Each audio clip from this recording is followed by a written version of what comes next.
Americans are told our tax dollars save lives overseas, but what if most of that money never reaches real people at all? This week, a blunt admission cut through that noise, revealing a system that takes from working families and feeds the bureaucracy instead. And the numbers, they're not rumors, they're staggering. And once you hear them, you can't unhear those numbers. Billions of dollars leave our nation every year while towns here crumble, wages fall behind, and families, they feel the squeeze. One leader finally said the quiet part out loud and explains why nothing ever seems to change. I want you guys to let me know in the comments, does this system sound broken to you or just ignored? So stay right here because the truth behind this money trail is worse than you think.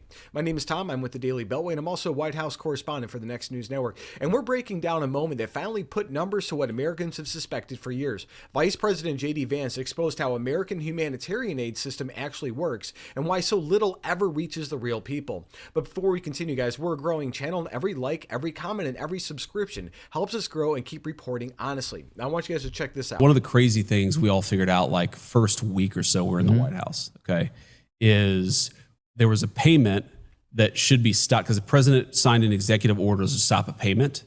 And this is like day one of the White House. We're like, okay, how do we stop this payment? Because somebody's trying to make this payment. And nobody knew where like the computer was that actually wired the money from the U.S. taxpayer to this entity. So, dude, the amount of waste and the amount of just grift in the federal government was off the charts. It's still, it's getting better, but there's still a lot more I think we can find.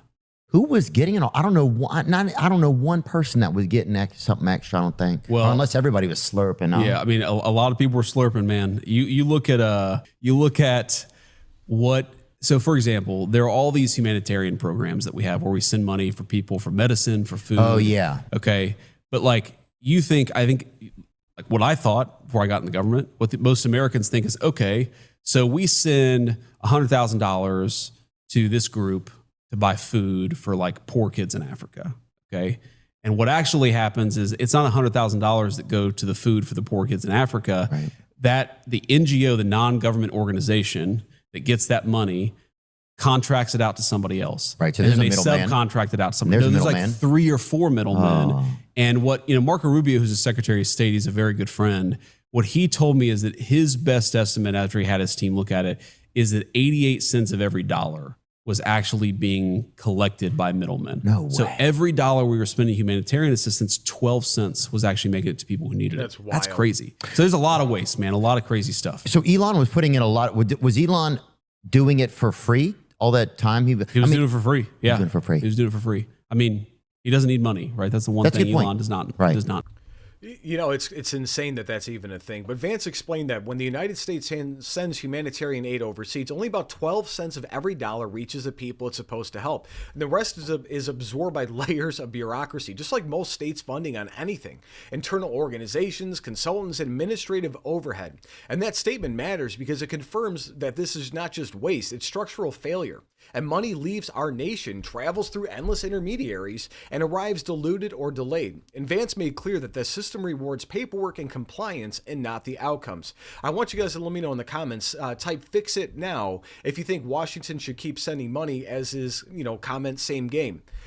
So Vance has argued that Americans are told these programs are compassionate, but compassion without results is not compassion. He pointed out that many NGOs and international partners are never penalized for failure, even when the crises worsen and the costs rise. Look at the homelessness in California. They're getting paid to have more people.